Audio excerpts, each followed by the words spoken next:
Welcome to the His and Her Show with Jody and Alex Misiak. Hello, everyone. And today we're going to talk about something that happens a lot in our house, is getting overwhelmed by having so many things to do. Like I said, this one is hard for us, especially during the summer. There are so many more social gatherings with friends and family get-togethers. And then you have the chores outside. And then, of course, the house still needs to get cleaned as well. So this is just a huge thing in our house. And maybe you can relate. So I would love your thoughts, Alex. Yeah, summer is one of our harder seasons because, like you said, still got to keep up with all the housework and you got to do all the outside work, and you have all the social gatherings, things you want to do with your kids more, especially because it's summer. I take them to pools or parties, and it just seems like taking your kids to parties. Well, yeah, like to their parties, to their kids' parties, right? Not to like an adult party. Like, I don't know. Yeah, like if I'm taking them to a rave or anything. Not yet. Probably never. But we should mention that we live in Ontario, Canada. So this is a big thing for us because we almost hibernate in the winter. Yeah. And I think this is why it's such a point for us, because everybody just emerges in spring.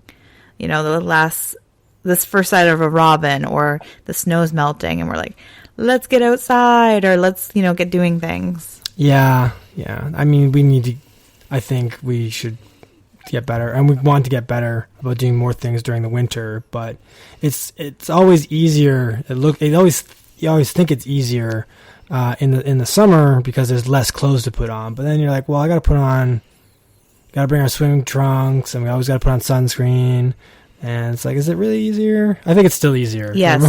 In the winter, we have like crazy amounts of layers. Yeah. Or you have to plan according. Winters aren't always winters here either. So. And mowing the lawn is probably faster and easier than shoveling snow. I think that's kind of back and forth. Like the grass, you can kind of schedule. You try and do that once a week. Snow, you never know when you're going to get a big dumping. Yeah. And you don't know if it's going to be a heavy snow year or a very light snow year. So yeah. Always fun things to do. And like you said, but then we have, there could be sports. So anybody listening that might have older children might actually have it even more. We have friends that, they do soccer, and there's baseball. Martial arts. Well, that's ongoing, though. But I'm talking about the summer stuff. sports. Yeah, it's definitely. Yeah. Like for us, we actually just looked and we signed our kids up for swimming lessons. And we just realized that because we were so busy and sleep deprived over the past 2 years, that we actually haven't taken them to swimming lessons recently. So we're finally jumping back on the swimming lesson wagon as well. So. Yeah. So again, that's things you got to schedule. And of course, if you are like most people out there, whether you're a single parent or part of a couple, chances are you work 9 to 5 jobs, right?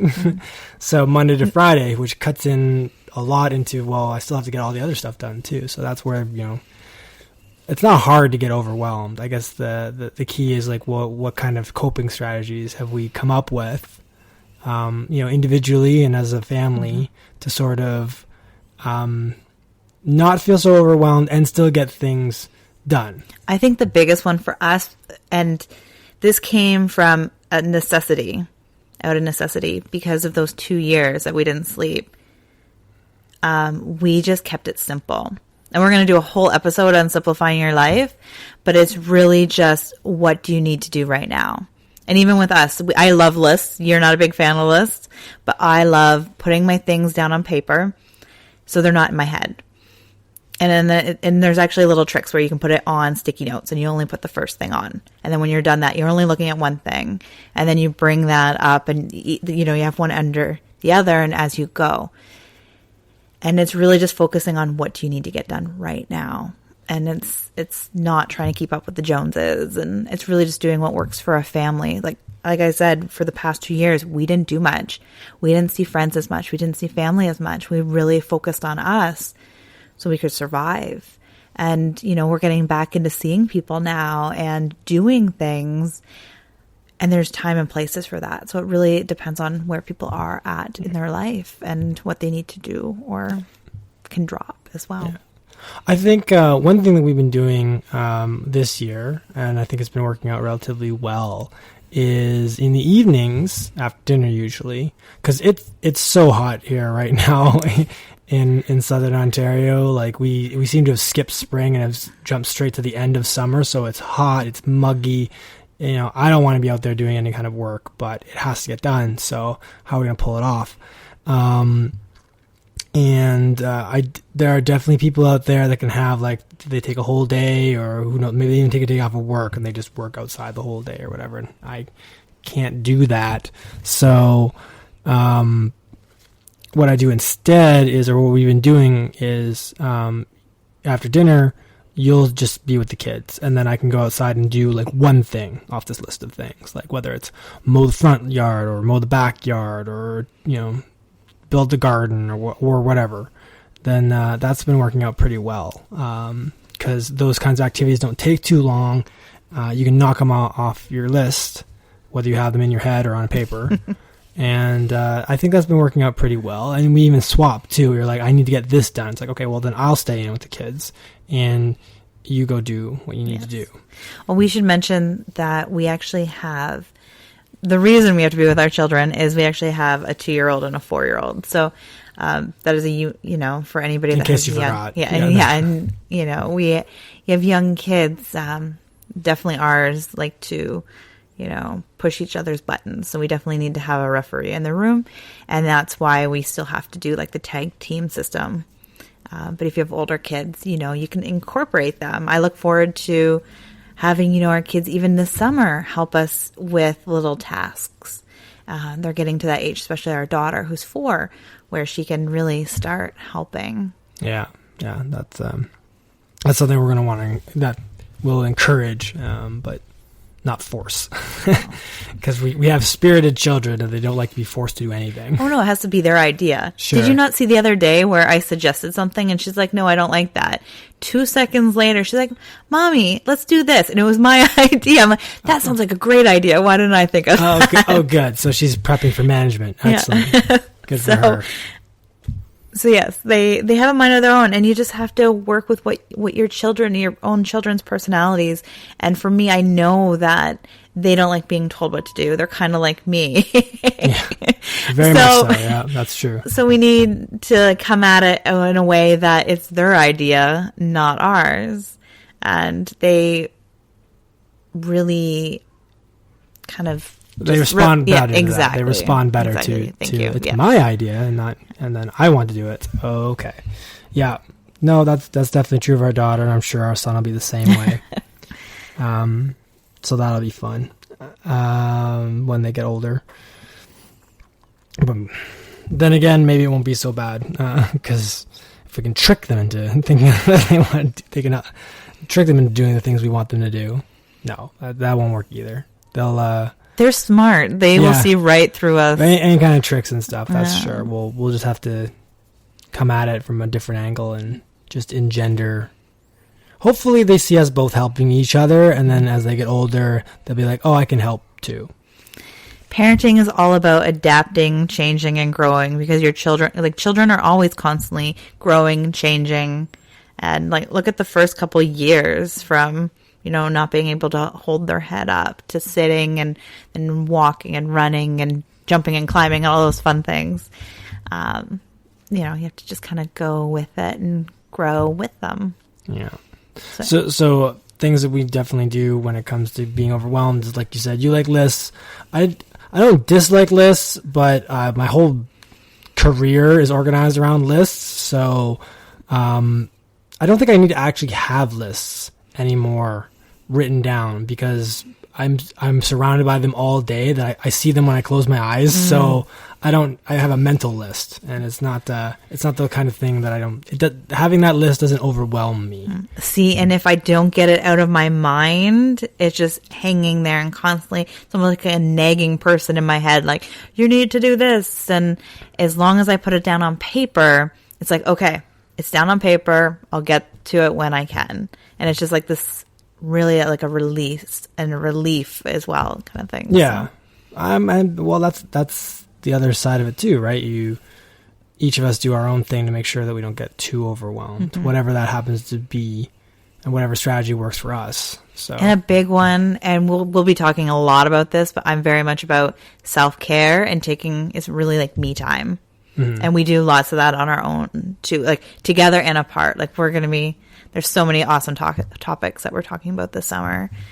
But yes, we'll be talking more about the importance of me time, but that is one of them. Whenever I'm starting to feel overwhelmed, it's because I, maybe haven't gone out of the house by myself for a while, or just had a half hour to an hour to myself, and really just, taking some time. And setting cutoff points, for your day. So, you're not, if you have a lifestyle where you can if you feel like you're working all the time, and then you're coming home and doing more work, and your list, whether you have them on paper in your head, are either not going down, or, you're putting too much into trying to shave that list down, you're going to burn yourself out. And I think it's important to, like, for my lists, right? I kind of ballpark, right? This is how much time it's going to take to do this particular task. And the more you do those kinds of tasks, the better you get at estimating and so on.